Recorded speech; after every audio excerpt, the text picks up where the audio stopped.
Are you ready, kids? What are you simpletons doing? Welcome to WatchMojo.com, and today we're counting down our picks for the top 10 SpongeBob SquarePants moments. Future! Before we begin, we publish new videos every day, so be sure to subscribe for more great content. For this list, we're counting the funniest and most iconic moments from this hit Nickelodeon cartoon series.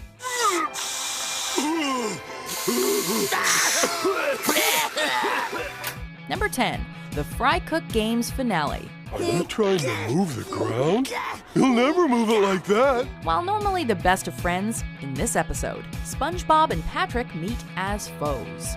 Representing the Krusty Krab and the Chum Bucket respectively, the two go head-to-head in the final round of the Fry Cook Games. I've eaten my own dust. Not if I eat it first! Yellow. Pink! It's a showdown of epic proportions, with some rather bizarre wrestling moves. Trading increasingly odd blows, it looks like an even matchup, until it's revealed that they're wearing pink and yellow underwear, which instantly resolves the conflict. Well, you don't see that on the WWE. You do care!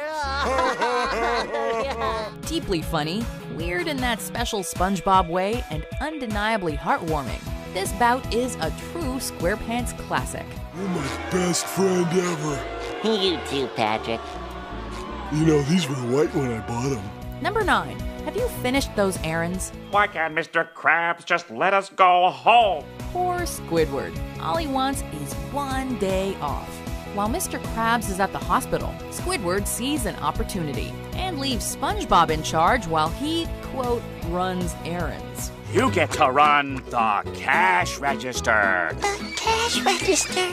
Unfortunately, he finds himself plagued by paranoid thoughts of what SpongeBob might do in his absence. Hey, SpongeBob, could you give me change for a quarter? No problem!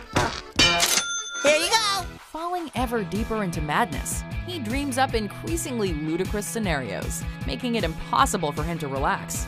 Of course, every time he rushes back to check on things, he finds SpongeBob standing behind the counter with nothing at all amiss, ready to greet him with the question, "Have you finished those errands?" It's a hilarious but insightful exploration of the dynamic between these diametrically opposed co-workers. Does that mean you're... Yes, SpongeBob! I am finished with those errands. Number 8, assertiveness training. No, be assertive! Beep beep. Oh, Plankton, will any of your plans ever work out? In an effort to use SpongeBob as a pawn in his nefarious schemes, Plankton tries to teach him to be more assertive, going so far as to set up a confrontation with the guy who took SpongeBob's ice cream. My friend's got something to say! What? Who said that? Of course, being the lovable goofball that he is, SpongeBob totally misses the point and turns what was supposed to be a violent warning into something wholesome and generous. No! Though SpongeBob eventually dabbles in aggression, it never suits him, and he's quick to make amends. Just goes to show that you can't force people to act against their nature.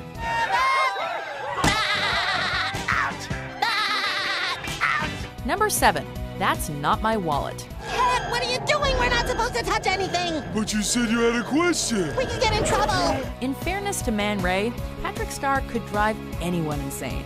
In a bid to convince the duo that he's turned over a new leaf, the supervillain engages Patrick and SpongeBob to teach him to be good. If only some kind heroes would show me the path to decency. But the impenetrable brick wall that is Patrick's obliviousness proves too much for him in the very first lesson, returning a wallet. Patrick genuinely forgets that the wallet is his and refuses to take it back. I found this ID in this wallet, and if that's the case, this must be your wallet. That makes sense to me. Then take it. It's not my wallet. It's an absurdly funny exchange, but an understandably infuriating one for Man Ray, who is pushed to the edge. Patrick Star may be impossibly dim-witted, but we wouldn't have him any other way. I don't have a license! Well, this is an invisible boat, right? So you need an invisible license. Number 6, I Need It. You okay? Yes! I'm okay! Regardless of whether or not it was intended as an analogy for addiction, or just an excuse to show us some seriously creepy imagery of a dehydrated SpongeBob. We won't be forgetting this scene anytime soon. While having tea with sandy cheeks, SpongeBob fails to grasp the fact that sea sponges don't do so well without water. He becomes increasingly withered, but stubbornly refuses to accept the simple and obvious fact that for him, access to H2O is not optional. It's a necessity.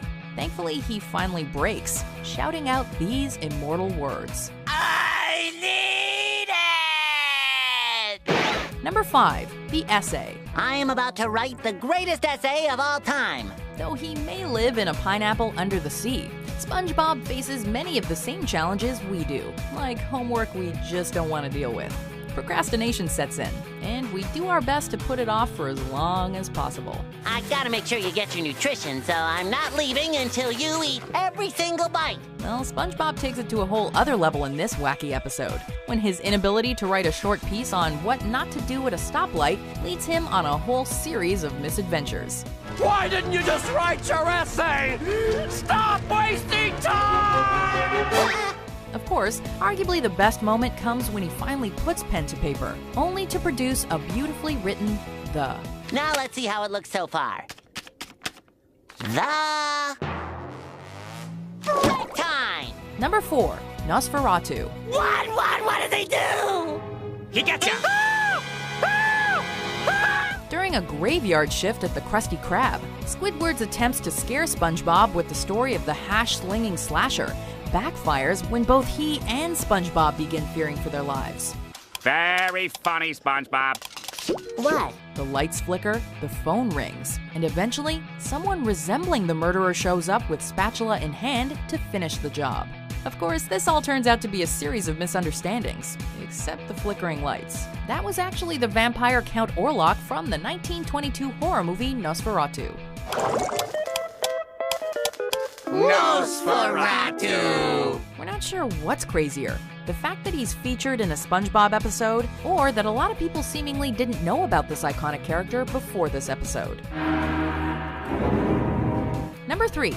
Chocolate? Quick, Patrick, without thinking. If you could have anything in the world right now, what would it be? More time for thinking. SpongeBob and Patrick try their hands at being entrepreneurs for a day, and attempt to earn money by selling chocolate bars door to door.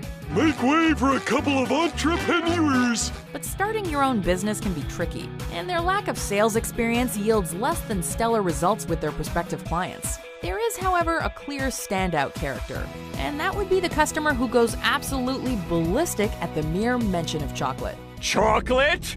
Chocolate! Chocolate! So much so that he starts screeching his head off and chasing SpongeBob and Patrick everywhere they go. As it happens, he just wanted to buy some. Go figure. I'd like to buy all your chocolate.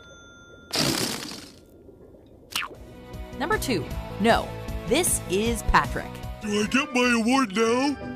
No, you have to take the tray to the customer. Okay. In this scene, which is arguably Patrick Star's defining moment from the entire series, we're given a simple yet oh-so-ingenious piece of comedy. The lovable starfish utterly fails to comprehend how taking orders over the phone works. As customers call up asking about the Krusty Krab, Patrick rebukes them each and every time. No, this is Patrick. Becoming more and more agitated as the calls keep coming in, his patience finally runs out, and he screams the now legendary quote in question. No! This is Patrick! I'm not a Krusty Krab. Patrick, that's the name of the restaurant. Huh? Before we unveil our number 1 pick, here are some honorable mentions. Are you Squidward? No. Are you Squidward? No. Are you Squidward? Yay! Squidward, you're even more handsome now!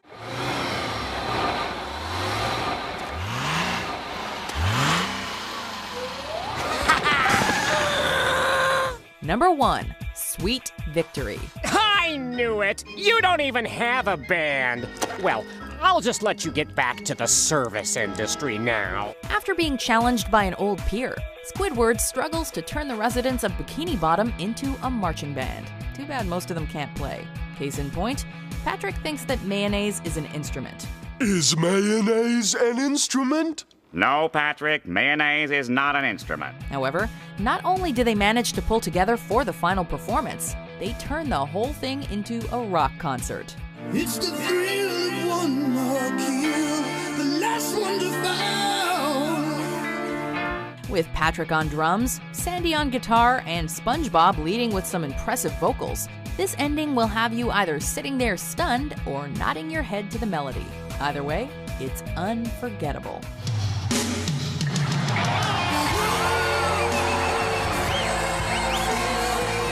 Do you agree with our picks? Check out these other great clips from WatchMojo and subscribe for new videos every day.